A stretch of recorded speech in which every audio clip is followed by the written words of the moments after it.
샬롬.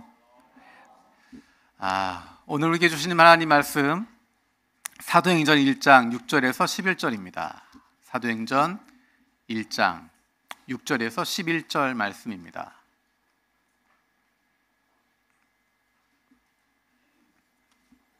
우리 한 목소리로 함께 읽겠습니다. 그들이 모였을 때 예수께 여쭈어 이르되 주께서 이스라엘 나라를 회복하심이 이때니까 하니 이르시되 때와 시기는 아버지께서 자기의 권한에 두셨으니 너희가 알 바 아니요 오직 성령이 너희에게 임하시면 너희가 권능을 받고 예루살렘과 온 유대와 사마리아와 땅 끝까지 이르러 내 증인이 되리라 하시니라. 이 말씀을 마치시고 그들이 보는데 올려져 가시니 구름이 그를 가리어 보이지 않게 하더라. 올라가실 때 제자들이 자세히 하늘을 쳐다보고 있는데 흰 옷 입은 두 사람이 그들 곁에 서서 이르되 갈릴리 사람들아 어찌하여 서서 하늘을 쳐다보느냐. 너희 가운데서 하늘로 올려지신 이 예수는 하늘로 가심을 본 그대로 오시리라 하였느니라. 아멘. 오늘은 성령 강림 주일입니다. 그래서 앞에 보시면 성령 강림을 상징하는, 성령을 상징하는 붉은색으로 드림천이 되어져 있고 제가 하고 있는 스톨도 붉은색으로 하고 있습니다. 이 색상은 예수님의 보혈을 의미하고 또한 성령을 상징하게 됩니다. 그리고 오늘은 성찬식이 함께 하게 됩니다. 5월부터 사역에 복귀하면서 사도행전 말씀을 나누고 있는데 오늘 본문이 바로 오늘 읽었던 이 본문이 성령 강림 주일과 너무도 잘 맞는 내용입니다. 얼마나 감사한지 모르겠습니다. 앞으로 계속해서 성령에 대한 말씀, 성령 충만에 대한 말씀들을 계속 나누게 됩니다. 왜 성령 충만이 필요할까? 왜 성령이 우리 가운데 있어야 할까? 그리고 성경을 더 읽어보면 예수님께서 반복해서 제자들에게 성령 충만을 받아라, 성령을 기다려라, 성령을 보내주겠다라고 말씀하십니다. 왜 그렇게 하셨는지, 그리고 앞으로 나올 사도행전에 계속 나오는 성령이 초대교회 가운데, 제자들 가운데 어떻게 역사하시고 그들을 바꾸시고 그들을 통해서 일하시는지를 좀 더 명확하게 사도행전을 통해서 볼 수 있게 될 것입니다. 지난주에 설교 제목이 새로운 희망이라는 것이었습니다. 무엇이 새로운 희망이었을까? 여러분 발견하셨는지 모르겠습니다. 오늘 그 새로운 희망이 무엇인지에 대한 답이 나오게 됩니다. 지금 읽었던 사도행전 1장 6절에서 11절의 내용은 제자들이 예수님과 마지막으로 함께하고 있는 시간입니다. 우리가 11절에 읽은 것처럼 예수님이 하늘로 올라가시고 제자들이 보는 가운데 돌아오지 않습니다. 제자들은 예수님과 마지막 대화를 나누고 마지막 질문을 던지고 그에 대한 답변을 듣고 예수님이 승천하십니다. 혹시나 다시 내려오실까 제자들이 쳐다보고 있지만 어찌할 줄 모르고 쳐다보고 있지만 예수님은 내려오시지 않습니다. 우리 6절 말씀 세 번역으로 같이 읽겠습니다. 6절입니다. 사도들이 한자리에 모였을 때에 예수께 여쭈었다. 주님께서 이스라엘에게 나라를 되찾아 주실 때가 바로 지금입니까? 제자들이 예수님에게 마지막으로 던졌던 질문이 이것입니다. 주님, 이스라엘에게 나라를 되찾아 주실 때가 바로 지금입니까? 제자들이 그동안 가지고 있었던 3년 넘게 가지고 있었던 중심에 있었던 질문을 지금 던지고 있는 것입니다. 제자들의 시선이 어떤 것이었는지, 그들의 삶의 목적이 어떤 것이었는지, 그들이 바라고 있는 것이 무엇이었는지를 분명하게 담고 있는 것이 바로 이 질문입니다. 주님, 이스라엘에게 나라를 되찾아 주실 때가 바로 지금입니까? 이 상황을 이해하기 위해서는 그 당시 유대 사람들의 생각을 이해할 필요가 있습니다. 신약 성경이 시작되기 전 400년간의 암흑기가 있습니다. 그 암흑기는 역사적인 암흑기일 뿐만 아니라 하나님이 말씀하시지 않는, 선지자가 등장하지 않는 암흑기라고 이야기할 수 있습니다. 그런데 그 직전에 던져졌던 예언자들의 메시지는 공통적으로 한 가지입니다. 메시아를 보내겠다. 메시아가 오신다. 그러면 하나님의 나라가 회복될 것이다. 이스라엘이 회복될 것이다. 사람들은 그 기대를 가지고 살아왔습니다. 그 꿈을 가지고 살아왔습니다. 페르시아에 짓밟혔지만 그 다음에 그리스에게 식민지가 되었지만 또다시 로마의 압제 아래에 있지만 그들은 여전히 한 가지의 꿈을 꾸고 있습니다. 메시아가 오시면, 그날이 오면 우리에게 해방이 선포되고 우리가 다시 예전의 영화를 찾을 수 있고, 그날이 오면 그 꿈을 향해서 달려가고 있습니다. 제자들이 던졌던 질문은 자기들의 영화를 위한 것이 아닙니다. 자기들의 행복을 위한 것이 아닙니다. 우리가 잘 먹고 잘 사는 것, 그것이 목표가 아니었습니다. 하나님의 뜻이 언제 이루어집니까? 하나님이 이루고자 하는 일들이 언제 펼쳐질 겁니까? 우리 공동체를 회복하실 때가 언제입니까? 우리 공동체를 다시 빛나게 하실 때가 언제입니까? 라고 물어보는 것입니다. 제자들은 이 목표를 가지고 여기까지 달려왔습니다. 모든 것을 희생했습니다. 고난도 당하고 희생을 하기도 하고 헌신하고 수고하고 마침내 여기까지 왔습니다. 그런데 조금 전에 이야기했던 것처럼 예수님께서 떠나시려고 하고 있습니다. 우리가 잘 아는 것처럼 예수님의 제자들은 예수님 십자가에 돌아가시기 전까지 한 가지 이유로 싸웠습니다. 누가 더 크냐? 누가 더 높으냐? 누가 더 윗자리에 올라갈 거냐? 누가 더 권력을 가질 것이냐? 누가 더 충신이냐? 누가 더 위에 설 것이냐? 사실 그것은 한 가지 사건이 있다라고 하는 전제로 되는 것입니다. 무엇이냐면 예수님께서 왕이 되시면, 예수님이 왕좌에 올라가시면, 예수님께서 왕 위에 올라가시게 되면 그 이후에 누가 더 높은 자리에 갈 거냐? 그 이후에 누가 더 귀하게 쓰임받을 거냐? 누가 더 충신이냐? 제자들은 예수님이 메시아라는 것을 확신했습니다. 예수님이 그리스도라는 것을 확신했습니다. 그래서 가졌던 꿈은 무엇이냐면 다윗의 왕가를 회복하는 것입니다. 다윗의 왕국을 다시 재건하는 것입니다. 이제 메시아가 오셨으니, 그리스도가 오셨으니 저 로마의 압제에서 벗어날 것이다. 우리는 이제 해방을 얻을 것이다. 우리는 이제 로마를 뒤집고 로마 황제를 물리치고 우리가 전 세계를 통치할 수 있을 거다. 하나님의 나라가 우리 가운데 임하게 될 거다. 우리는 승리할 거다. 그런데 재미있는 것은 보리떡 5개와 물고기 2마리로 남자만 5,000명, 좋게 그 자리에 모였던 2만여 명의 사람들 배불리 먹였던 사건, 그 사건을 통해서 많은 사람들이 예수님을 왕으로 모시자라고 결정하게 됩니다. 한두 사람이 아니라 수많은 사람들이 이분이야말로 우리의 왕이 되실 분이다. 이분을 중심으로 우리가 혁명을 일으키자. 이분을 중심으로 우리가 로마와 싸우면 이길 수 있겠다. 예수님을 왕으로 모시고자 했지만 예수님은 그 자리를 피하십니다. 예수님이 예루살렘 성으로 입성하실 때 온 성읍이, 온 예루살렘 성이 떠들썩해졌습니다. 수많은 사람들이 나와서 예수를 환영했습니다. 호산나 호산나 외쳤습니다. 우리를 구원하소서, 우리를 구원하소서라는 것입니다.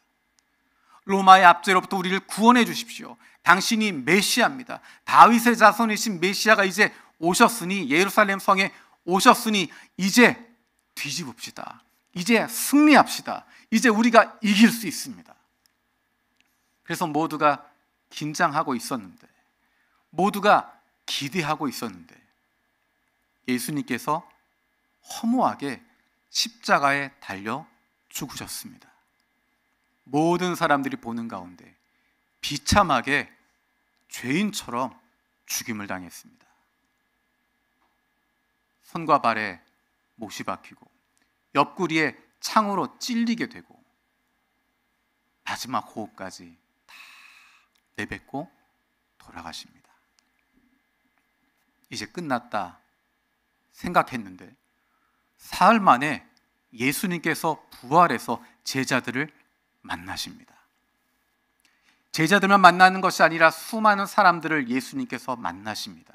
한꺼번에 120명에게, 500여 명에게 예수님이 나타나시면서 예수님께서 부활하셨다고 하는 것, 예수를 묻었던 무덤에 시체가 남아있지 않다고 하는 것, 로마 군인들이 그리고 지도자들이 아무리 열심히 찾아도 예수의 시체를 찾을 수 없었고 예수가 부활했다고 하는 것이 명확한 사실로 드러날 수밖에 없다는 사실을 보면서 제자들은 또 한 가지 꿈을 꾸게 됩니다.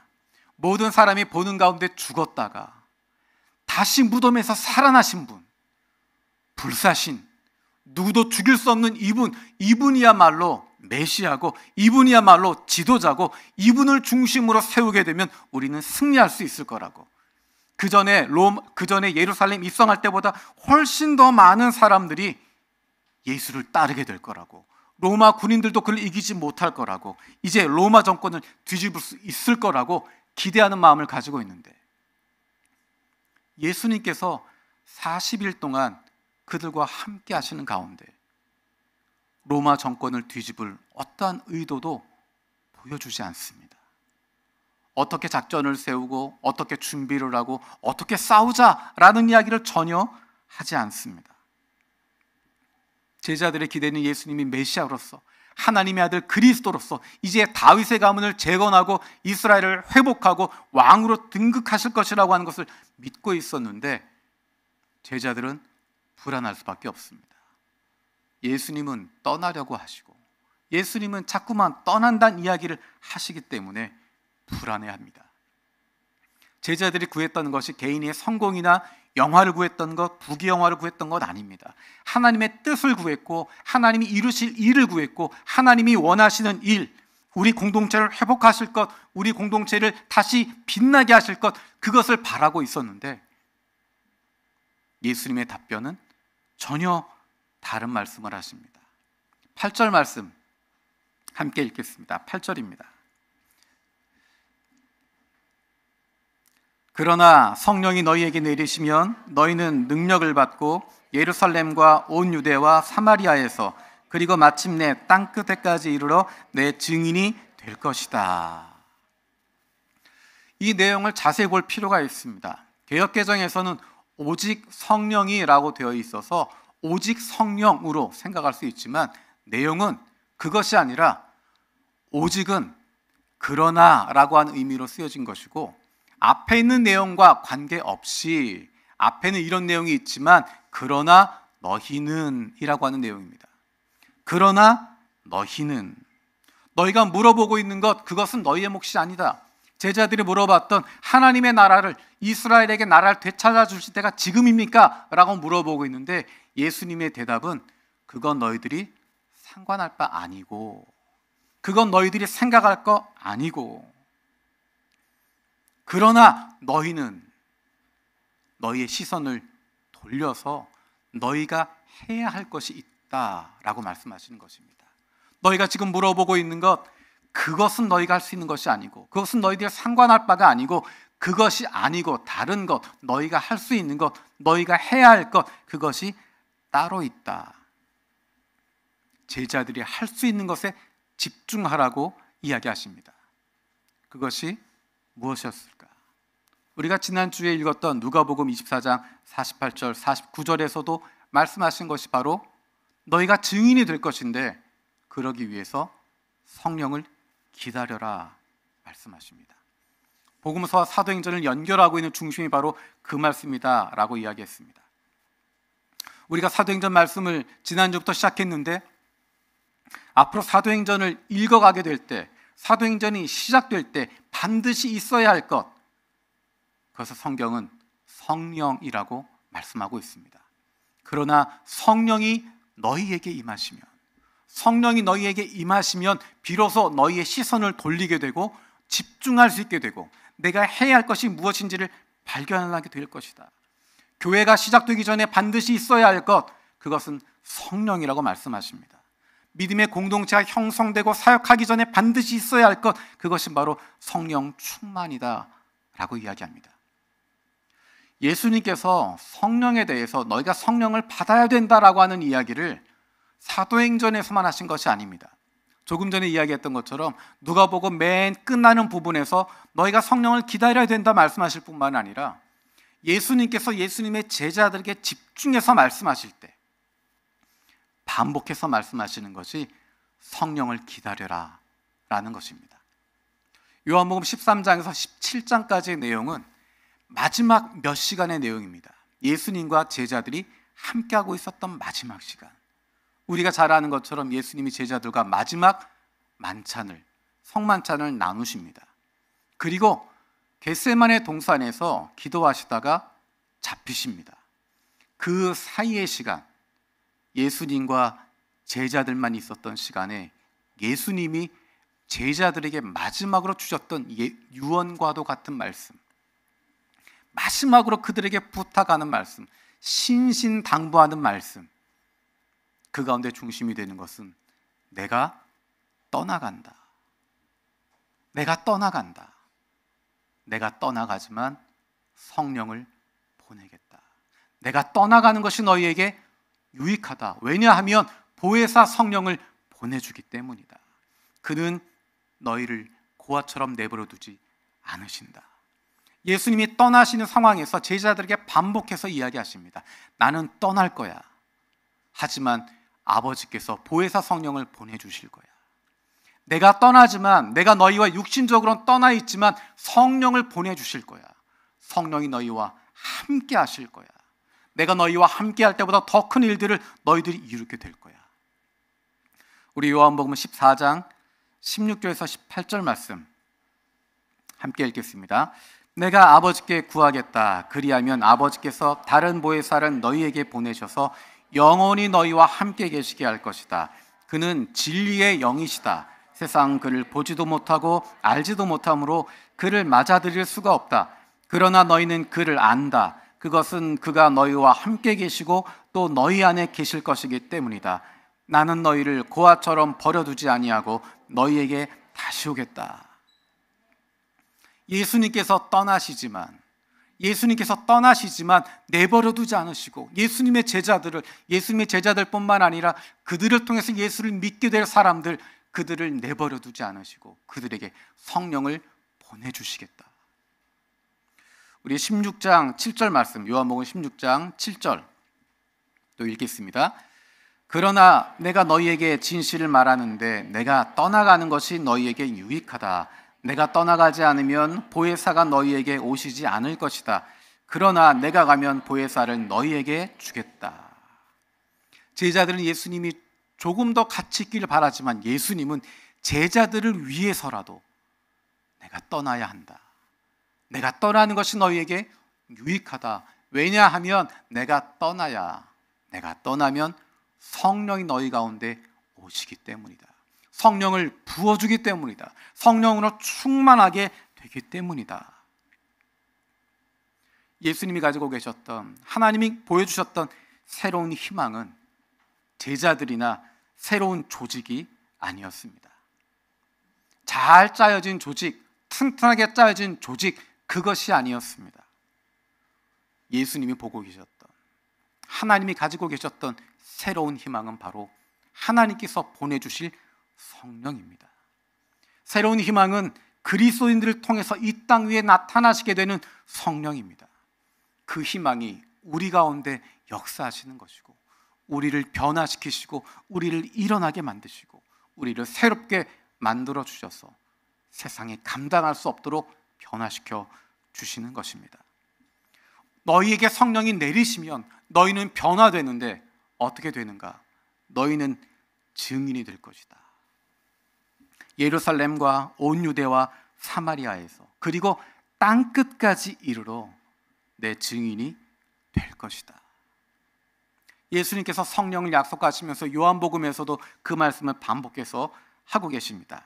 요한복음 15장 26절 27절 말씀 함께 읽겠습니다. 내가 아버지께로부터 너희에게 보낼 보혜사 곧 아버지께로부터 오시는 진리의 영이 오시면 그 영이 나를 위하여 증언하실 것이다. 너희도 처음부터 나와 함께 있었으므로 나의 증인이 될 것이다. 아멘. 앞으로 사도행전에 등장하게 되는 가장 중요한 키워드가 바로 증인이라는 것입니다. 증언한다라는 것입니다.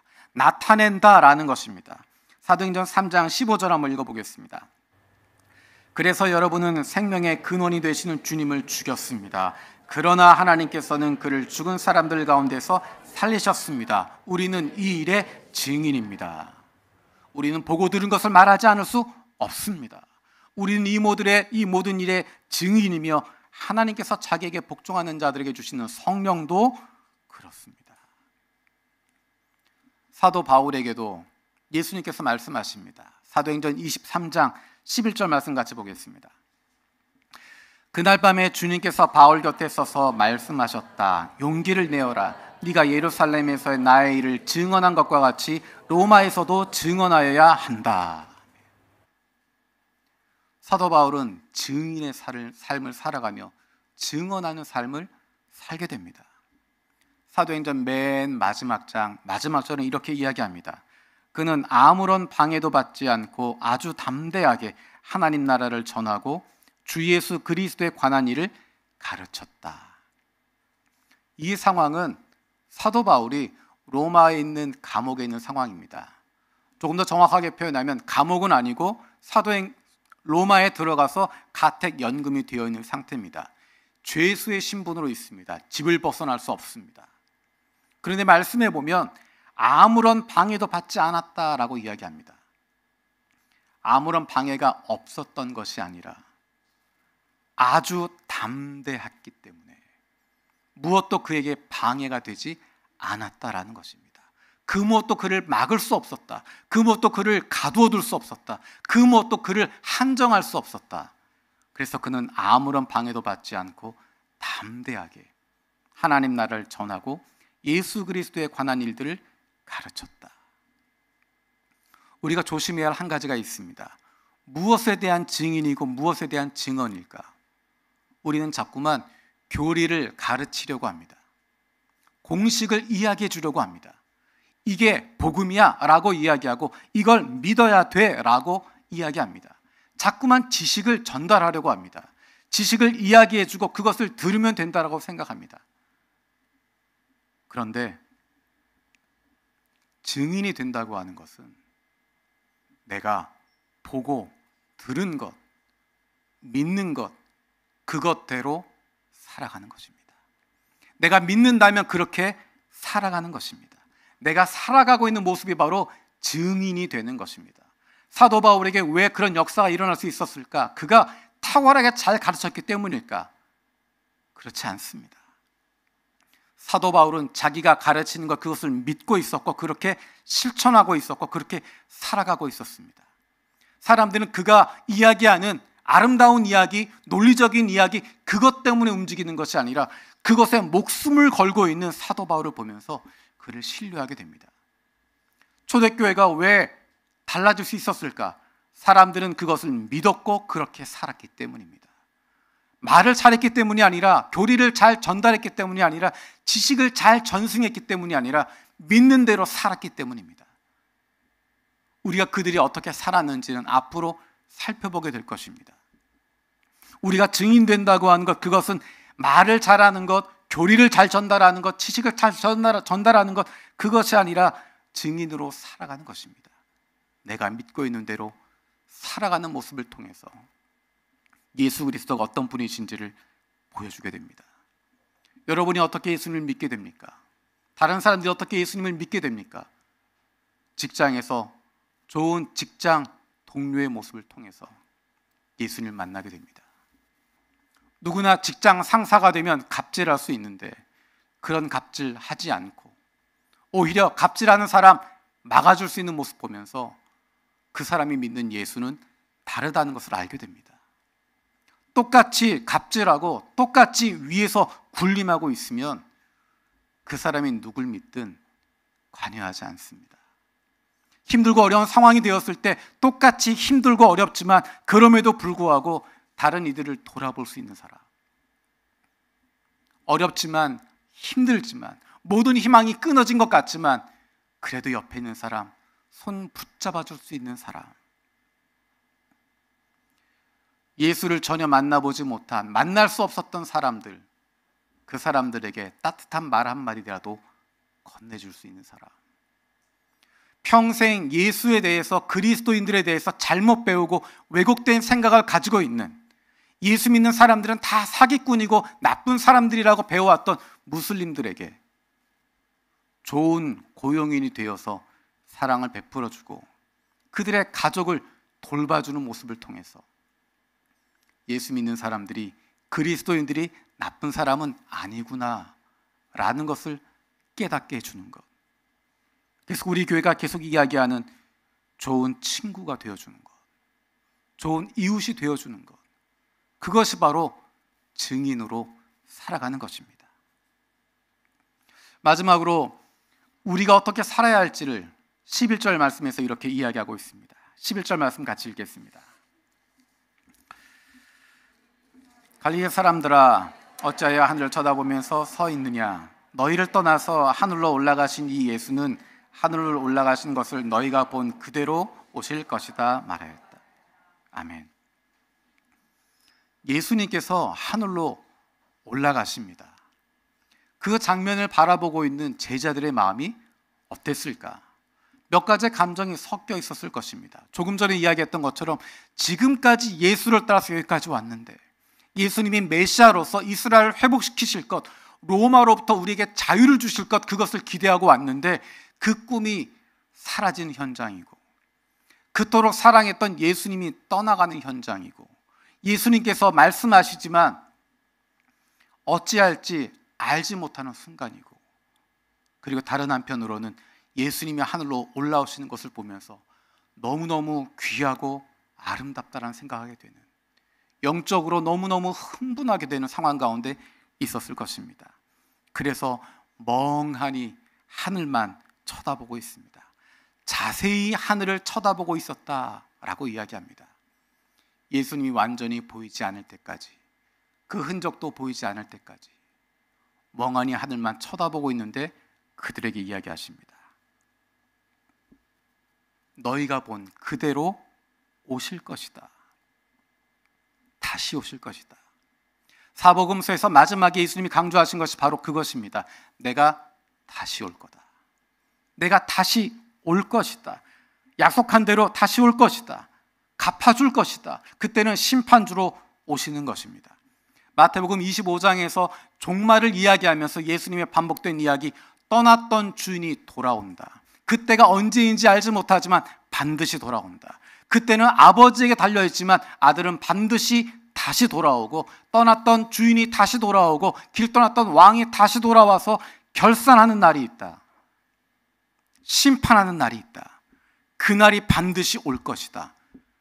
그리고 주신 메시지가 그래서 깨어 있어라 라는 것입니다. 깨어서 무엇을 하는 것입니까? 깨어서 하늘만 쳐다보고 있는 것이 아닙니다.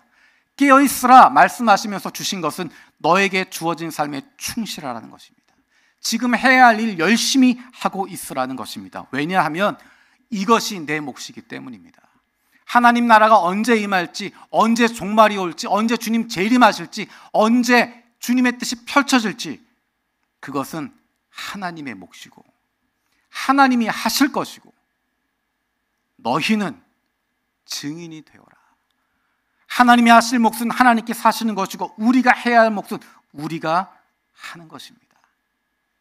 시선을 흐트러뜨리지 않고 우리가 해야 할 몫에 집중할 수 있는 힘은 바로 성령 충만해서 오는 것입니다. 성령 충만하면 우리는 나에게 주어진 삶에 충실할 수 있습니다.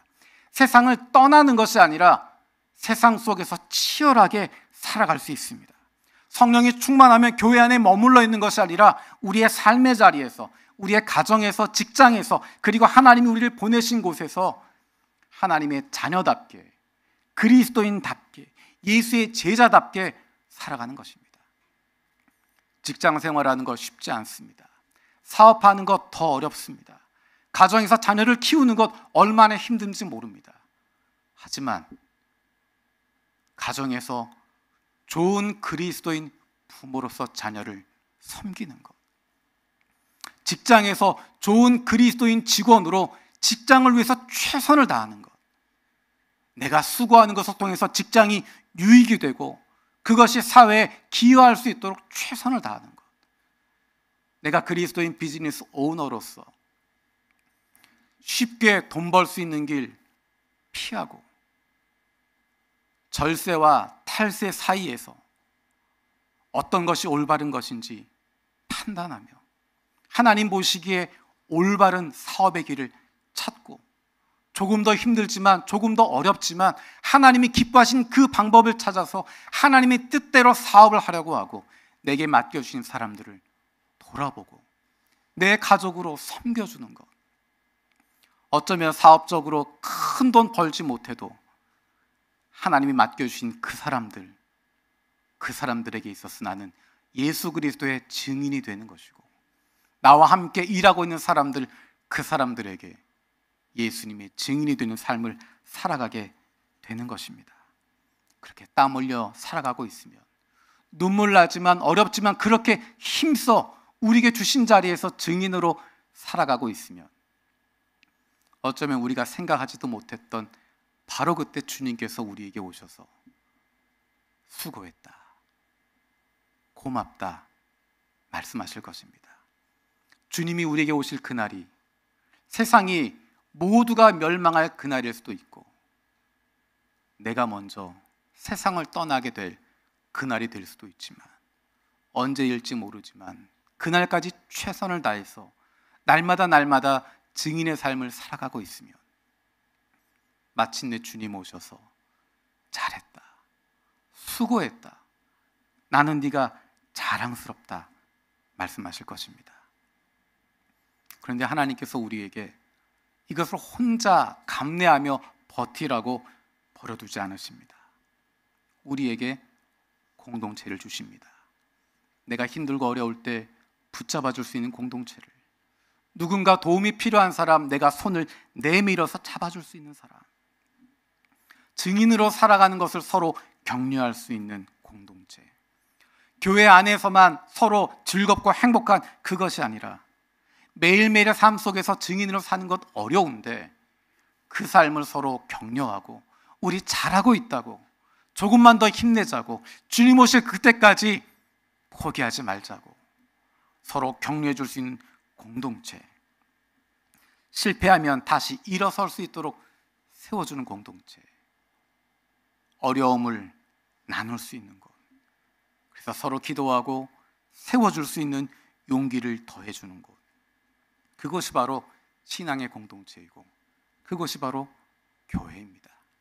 성령 강림의 결과로 교회가 세워집니다. 성령이 임하셔서 교회가 만들어지고, 사도행전을 통해서 그 교회가 어떻게 살아 움직이는지, 그리고 그 공동체에 어떤 어려움을 겪게 되는지, 그리고 그 어려움을 어떻게 극복해 나가는지를 사도행전을 통해서 함께 살펴보게 될 것입니다. 오늘은 성령 강림 주일로 성찬식을 하게 됩니다. 우리는 예수님을 하나님의 아들로, 그리스도로, 구주로 고백하고 그분을 영접한 사람들입니다. 그래서 우리는 서로를 믿음의 형제, 자매라고 부르고 있습니다. 서로를 세워줄 수 있는, 서로를 돌아볼 수 있는, 서로를 격려할 수 있는 공동체를 주셨습니다. 오늘 성찬식을 통해서 우리에게 주신 귀한 믿음의 형제 자매들을 위해서 기도할 수 있는 시간 되었으면 좋겠습니다. 기도하겠습니다. 살아계신 아버지 하나님, 감사드립니다. 그러나 너희에게 성령이 내리시면 너희는 증인이 될 것이다 말씀하신 주님의 말씀을 기억합니다. 우리에게 주신 새로운 희망, 성령 충만을 기도합니다. 우리에게 날마다 성령 충만하게 하여 주셔서 그로 말미암아 주님과 동행하는 삶을 살게 하시고, 우리를 보내주신 바로 이곳에서 증인의 삶을 살아갈 수 있는 그 기쁨을 누리는 저희들 되게 하여 주옵소서. 감사드리고 예수님의 이름으로 기도드립니다. 아멘.